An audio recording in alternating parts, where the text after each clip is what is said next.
Also glänzen tun sie richtig cool. Leute, schaut mal, was ich hier in der Hand habe. Nein, es sind keine Wurfsterne, es sind Frässcheiben für den Winkelschleifer von Bayerwald. Und wir wollen einfach mal testen, ob diese Scheiben nicht nur gut ausschauen, sondern auch einen Taug haben. Viel Spaß!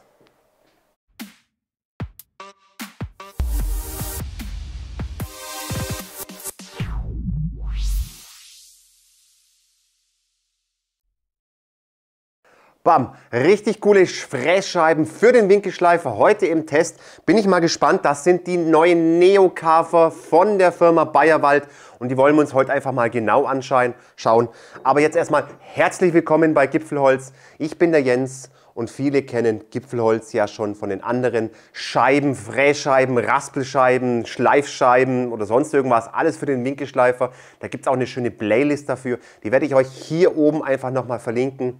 Gipfelholz hat ja auch darunter schon mal vom Bayerwald hier ein paar Frässcheiben vorgestellt. Das kann ich euch dann auch nochmal verlinken, dieses Video auch hier oben. Und da könnt ihr es einfach mal anschauen. Heute geht es aber um die Neo-Carver von Bayerwald. Und wir wollen jetzt einfach mal gucken, ob diese Frässcheiben einen Taug haben und ob sie jetzt auch wirklich hier ja, richtig fräsen können. Weil da gibt es verschiedene Versionen, die ich hier in der Hand habe. Auch noch eine rote, aber die schauen wir uns gleich nochmal im Detail hier genauer an.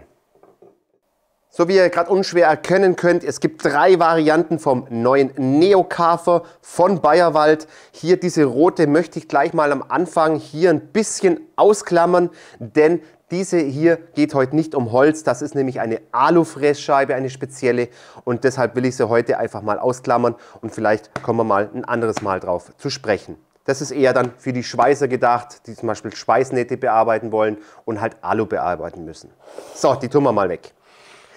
Jetzt seht ihr hier, geliefert werden diese Neo-Carver hier in einem, ja ich sage jetzt mal Plastikbehälter, Plastikbox, Kunststoffbox und sind gut verpackt hier, sind sicher verpackt und wir können gleich erkennen, dass wir hier Schlüssel und Werkzeug mit dabei haben. Das schauen wir uns aber gleich nochmal an, dann schauen wir uns erstmal die Neo-Carver selber an, denn wir haben hier 2 Versionen, einmal mit 5 Zähnen, mit Wechselzähnen und einmal mit 10 Wechselzähnen.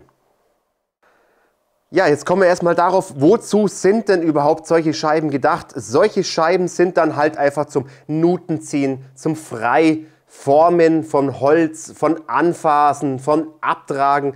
Dafür sind diese Scheiben gedacht.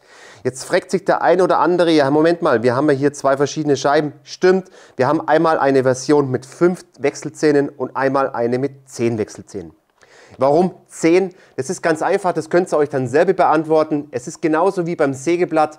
Beim Sägeblatt, umso mehr Zähne ihr habt, umso einen feineren Schnitt bekommt ihr hin. Das ist genauso hier bei denen oder soll genauso hier sein. Wir werden es uns einfach nachher mal anschauen. Und zwar mit den 10 Zähnen könnte ich einfach jetzt hier bei der schrubbenden Bewegung einfach, ja, desto mehr Zähne, desto besser kannst du auch hier oder feiner fräsen. So, jetzt wollen wir uns mal diesen Neo-Carver mal, diese Wendeplatten einfach mal genauer anschauen. Ich hole euch jetzt mal her, ich hoffe, das bleibt jetzt scharf hier. Und zwar, das sind diese Wendeplatten hier, diese goldenen Teile hier. Die sind Titan-Nitrin beschichtet und das erhöht einfach durch diese Beschichtung die Standfestigkeit und verbessert die Gleiteigenschaften, so wie man das sagt. Ja, man kann diese Wendeplatten kann man austauschen, also die gibt es auch als Ersatzteil. Hier gibt es die. Und das ist das Tolle im Koffer, das habe ich auch gerade vorhin gesehen, das kann man dann hier auch noch schön reinmachen. Also wir haben hier noch einen Ausschnitt drin, um die Wendeplatten hier abzulegen. Und der Vorteil an diesen Wendeplatten ist, dass man sie auch erstmal, bevor sie stumpf sind, kann man sie auch drehen. Also man benutzt ja nicht die komplette Fläche von dieser Wendeplatte oder von dieser Schneide hier, sondern wenn sie jetzt erstmal stumpf ist, dann kann man das Ganze hier mit diesem mitgelieferten Schlüssel, kann man das einfach hier aufdrehen und ja, ich sage jetzt mal drehen, einmal, zweimal drehen, damit sie wieder scharf sind. Und wenn sie wirklich komplett stumpf sind, man kann sie nicht wirklich nachschärfen, kauft man sich einfach einen Satz neue, kann die hier, ich würde es euch so empfehlen, gleich immer welche mit dazu zu kaufen, hier einfach dann abzulegen in diesem Koffer und dann habt ihr immer, seid ihr immer auf der sicheren Seite, damit ihr immer ein scharfes Werkzeug habt. Jetzt habt ihr ja gesehen, jetzt habt ihr hier einen tollen, komischen Schlüssel dabei. Was heißt hier komisch? Also es ist ganz einfach, man braucht jetzt einfach nur diese ja, Wendeplatten hier mit dem mitgelieferten Schlüssel öffnen, tauschen bzw. drehen. Und jetzt ist das Tolle dran, es wird gleich mitgeliefert. Und es ist ja immer wichtig, dass man diese Wendeplatten hier mit einem gewissen Newtonmeter Newtonmeter anzieht. Das ist ein Newtonmeter Schlüssel hier. Hier, ihr hört es schon, man kann nicht überziehen das Gewinde oder überdrehen das Gewinde, sondern er stoppt einfach. Das heißt, ihr könnt hier nichts falsch machen und ich würde euch natürlich auch empfehlen, vor jeder Benutzung würde ich jetzt einfach nochmal testen, ob diese Schneiden hier auch vernünftig fest sind. Ja, die Scheiben sind MPA zertifiziert und ich sage jetzt mal so, gefertigt sind sie aus einem Stück Stahl, sind halt gefräst, bearbeitet und so weiter. Und ich muss sagen, die haben ein echt krasses, stolzes Gewicht hier. Wenn man das mal auf die Waage legt hier, da wiegt dann eine Scheibe 335 Gramm. Das ist natürlich schon ein ganz schön stolzes Gewicht.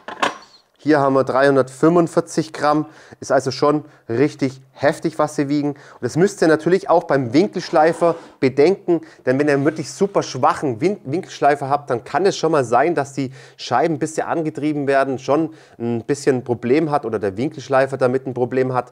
Aber ihr wisst es ja von der Physik her, Trägheit der Masse, wenn es mal wirklich angetrieben ist, dann hat er natürlich auch einen richtigen krassen Schwung drauf. Was ihr noch so erkennen könnt an den Scheiben sind, schaut mal, die kann man alle hier, haben die Löcher drin und diese Löcher haben schon einen bestimmten Sinn. Das werde ich euch nachher einfach mal zeigen. Das kenne ich von anderen Scheiben auch schon und zwar sind es Durchsichtslöcher. Ich weiß nicht, wie man das nennt. Also wenn die Scheibe sich jetzt wirklich hier schnell dreht, dann kann ich genau hier mein Werkstück unten drunter, was ich fräsen will, kann ich hier anschauen. Ich ziehe hier zum Beispiel einen Strich und will dann drüber schruppen oder sonst irgendwas machen damit, dann kann ich da einfach durch die Geschwindigkeit, wo es sich dreht, dann kann ich dann einfach durch die Löcher durchgucken und sehe unten das Werkstück, was ich bearbeite. Also das kann ich euch nochmal einfach nachher hier zeigen. Also ich werde hier einen Winkelschleifer benutzen, der hat 1700 Watt. Ja, ihr könnt es auch einen kleineren verwenden, ist auch kein Problem. Bei mir sind es 1700 Watt. Zur Montage muss ich auch nicht ganz so viel sagen. Im Endeffekt kommt die Scheibe einfach nur hier drauf. Bitte immer diesen Schutz hinmachen und mit beiden Händen arbeiten am Winkelschleifer. Braucht ihr bloß den Flansch nehmen und das Ganze dann hier drauf machen und einfach mit dem Schlüssel festziehen. Ist überhaupt kein Problem. Was ich jetzt euch noch empfehlen kann, und zwar hier gibt es ja solche Schnellspannschrauben. Das ist wiederum teilweise vielleicht ein Problem, kann passieren, Leute, es kann passieren, wenn euer Winkelschleifer eine Bremse drin hat. Es gibt ja Winkelschleifer, die schaltet man ab und die drehen sich nicht mehr ewig mit, sondern die haben dann teilweise eine Bremse verbaut. Sollte euer Winkelschleifer eine Bremse verbaut haben, bitte nicht mit diesen Schnellspannmuttern hier verwenden, denn diese Schnellspannmuttern, die können sich teilweise öffnen. Ich sage, sie können sich öffnen. Das heißt, wenn der Winkelschleifer gebremst wird und mit dem Gewicht dieser Scheibe kann sich das Ganze praktisch stoppen und die, ja, ich sage jetzt mal, die Mutter kann sich dann abdrehen. Deshalb macht einfach eure Scheibe hier immer mit einem Flansch fest. Solltet ihr eine Bremse drin haben in den Winkelschleifer und zieht ihn einfach richtig gut an. Das erste Sicherheitsfeature haben wir ja schon genannt hier, Flansch benutzen anstatt die Schnellspannmuttern, wenn ihr so eine Motorbremse drin habt. Des Weiteren ist ganz wichtig, dass ihr einen Atemschutz habt. Ihr habt natürlich auch Staub und Späne. Späne dann hier die Schutzbrille aufsetzen. Ich benutze hier immer meine Power Cap hier. Das ist eine Vollgesichtsmaske hier mit elektrischem Lüfter und Atemschutz hier eingebaut. Kann ich euch gern auch nochmal hier oben verlinken, das Video. Und des Weiteren, wie ich gerade eben erwähnt habe, bitte Leute, arbeitet immer hier mit beiden Armen und mit beiden Händen, haltet den Winkelschleifer einfach gut fest, dann kann auch wirklich nichts passieren, denn ihr braucht das nicht so meinen, ihr könnt es hier mit einer Hand hier ein bisschen rumschruppen mit der Scheibe, ist viel zu gefährlich, also achtet da auch noch drauf. Ich würde sagen, wir hauen darüber ab, spannen mal ein bisschen Holz ein und fangen einfach mal an zu fräsen. Lasset den Dreck beginnen. Ja, warum Dreck? Wir werden hier richtig viel Späne und alles Mögliche hier produzieren und deshalb kann ich euch nur empfehlen, ich muss es leider in der Werkstatt machen, ich kann nicht rausgehen, macht's ihr das am besten draußen, denn ich muss wahrscheinlich hier mega krass nachher aufräumen und alles sauber machen. Naja gut, aber was macht man nicht alles, gell? Naja, so, ich habe jetzt mal hier ein Weichholz eingespannt. Das werden wir jetzt einfach mal ein bisschen bearbeiten, einfach mal ein bisschen beschruppen, Nut ziehen. Und das, was ich vorher genannt habe, werden wir jetzt einfach mal machen. Und natürlich werden wir auch nachher nochmal Hartholz bearbeiten, wie sich die Scheiben darin schlagen. Und ich fange jetzt hier erstmal mit dem Neokafer 5 Zahn an. Und dann werden wir am Schluss auch mal vielleicht vergleichen an einer Stelle, wenn wir ein bisschen schruppen, ob wir da jetzt einen Unterschied sehen zwischen 5 und 10. So, also ich würde sagen, wir legen einfach mal los. Ich setze meine Maske auf und dann wird gefräst.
Gotta feel free sometimes, but what doesn't make you will only make you stronger if you believe what they say.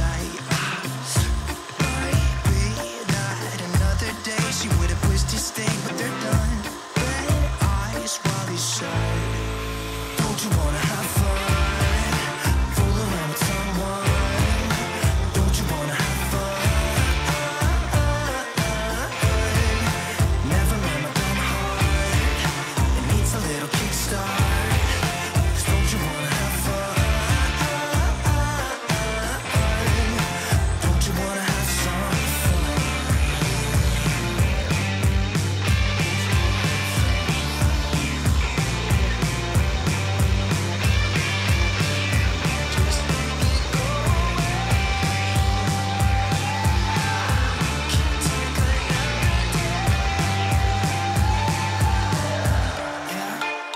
Said that they don't got a future like that. It hurts, so giving something worse to pass the time. Don't you wanna have fun? Fool around with someone. Don't you wanna have fun? Never mind my dumb heart. It needs a little kickstart. Don't you wanna have fun? Jetzt habe ich wieder viel Arbeit. So ein Mist, Leute. Aber schaut's mal, ich habe hier richtig schöne Späne, was ich hier rausbekommen habe vom Fräsen. Boah, was für ein Dreck hier. Aber leider hat es draußen geregnet. So ein Mist. Ja, mei, Leute, aber ihr habt es gerade gesehen. Das sind richtig coole, richtig schöne Späne, was ich hier rausbekommen habe. Außer, da können aber jetzt die Scheiben nichts dafür. Außer bei diesem Holzklotz, bei diesem, da habe ich ein bisschen, das ist furztrockener Apfel gewesen, Jahre alt, furztrocken, da ist keine Restfeuchtigkeit mehr drin, gar nichts mehr. Und da hat das Ding, aber das wird mit jeder Scheibe richtig stauben. Und da hat es mal mega gestaubt, muss ich sagen. Aber wie gesagt, da können jetzt die Scheiben nichts dafür, sondern eher das Holz. Bei der anderen Eiche, die schauen wir uns gleich nochmal an, die Ergebnisse, ob wir jetzt einen Unterschied feststellen können zwischen 5 Zahn und 10 Zahn. Die schauen wir uns gleich an, ich hole euch jetzt her. Und das war ja dann hier, die restlichen Stücke waren ja dann Eiche. So, dann habe ich das Ganze jetzt mal in einer Nahaufnahme für euch. Das hier ist diese Eiche. Ich habe das ja bearbeitet, hier mit der 10-zahnigen, hier mit der 5-zahnigen. Und ich weiß nicht, ob ihr es da auch erkennen könnt hier. Ich habe hier eine viel glattere Oberfläche, hier auch wenn ich drüber fahre. Ich habe es hier einfach rauer. Also man merkt definitiv einen Unterschied zwischen den beiden Scheiben. Auch hier bei dieser Eiche hier habe ich ja auch Man wird es wahrscheinlich nicht erkennen können, aber hier habe ich mit dem 10-zahnigen gemacht und hier habe ich das mit dem 5-zahnigen gemacht. Ich fühle es ja allein schon mit der Hand. Hier ist einiges weicher oder halt, ich meine, das ist feiner gefräst mit der 10-zahnigen als hier mit dem 5-Zahn. Da merke ich schon einen Unterschied, wenn ich allein schon mal drüber fahre. Das ist aber nur eine Frage der Nachbearbeitung, würde ich sagen. Schleifen müssen wir es eh, ob man jetzt ein bisschen mehr schleift oder weniger schleift. Ich meine, das ist jedem das Seine überlassen, ob er dann trotzdem noch mehr schleifen möchte, aber gut, es reicht im Endeffekt auch der 5-Zahn, aber wer natürlich jetzt ein bisschen weniger schleifen will oder Nacharbeit leisten will, der geht halt auf den 10-Zahn einfach. Die Nuten sind richtig schön gezogen, also das ist glatt wie ein Babypopo hier, wenn man da mal durchfährt. Ich meine, das ist auch mit der Faser gefräst. Mit der Faser ist es einfach, mit der Holzfaser ist es einfach ja Kletter im Endeffekt. Hier habe ich ja gegen die Holzfaser gefräst, deshalb kommt es ganz anders raus. Und wenn man jetzt die Nuten, ja, das könntest du wahrscheinlich auch nicht erkennen so richtig, aber die ist richtig, richtig glatt hier drin und ja, geht gut durchs Holz durch, muss ich sagen. Hier nochmal ganz kurz dieser Apfel hier. Also wie gesagt, hier habe ich nicht wirklich so einen ganz krassen Unterschied feststellen können zwischen den beiden. Also ganz ehrlich, das ist auch so ein mega trockenes Holz. Also brutal einfach nur. Gut, aber hier hat es ja eher mehr gestaubt. Aber das würde auch mit jeder anderen Scheibe im Endeffekt, egal womit ich das bearbeite, hier bei diesem Holz staubt es definitiv. Leute, ich würde sagen, wir kommen zum Fazit der Neokafer von Bayerwald. Ich bin positiv angetan von diesen Scheiben. Wir liegen hier in einem Preissegment, das nicht wie diese Billig-China-Ware ist. Und wir liegen auch nicht im absoluten Rosenbereich. Wir liegen irgendwo zwischendrin. Ich werde euch die Scheiben natürlich unten auch nochmal verlinken. Und zum Fazit selber, also wie gesagt, ich bin begeistert davon. Aber jetzt habe ich dieses kleine Aber. Und zwar haben wir ja hier Schneiden, das sind neutrale Scheiben. Also die sind neutral. Ihr kennt es vielleicht vom Sägeblatt, positiv, negativ, neutral. So, jetzt ist mir bei diesen Scheiben so schon ein bisschen was aufgefallen beim Fräsen, weil ich kannte jetzt schon andere Scheiben, die sind so richtig aggressiv ins Holz rein und haben ein bisschen mehr Abtrag gehabt als diese Scheiben hier. Warum ist es so? Ganz klar, und zwar liegt es an diesen Zähnen. Wir haben hier eine neutrale Form der Zähne und bei neutral ist es ja so, es gibt ja auch, sagen wir mal so, es gibt ja auch Zähne, die sind konkav, das heißt eine positive Form, die haben dann so eine kleine Wölbung im Endeffekt drin. Diese Zähne kann man auch überhaupt nicht nachschärfen, zum Nachschärfen komme ich auch gleich nochmal drauf zu sprechen. Und konkave Zähne, die sind so richtig aggressiv. Das heißt, wenn ich mit solchen Zähnen arbeite, die konkav sind, also praktisch positiv, dann zieht sich die Scheibe so richtig ins Holz rein.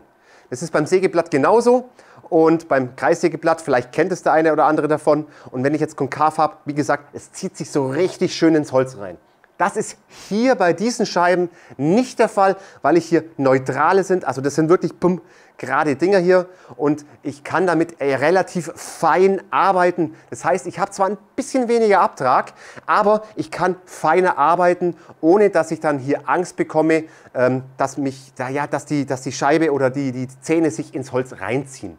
Das ist eigentlich der einzige Unterschied. Mich stört es jetzt persönlich nicht. Man muss halt ein bisschen, ich sage jetzt mal zweimal mehr schrubben, ob man den gleichen Abtrag hat wie bei einem konkaven Zahn.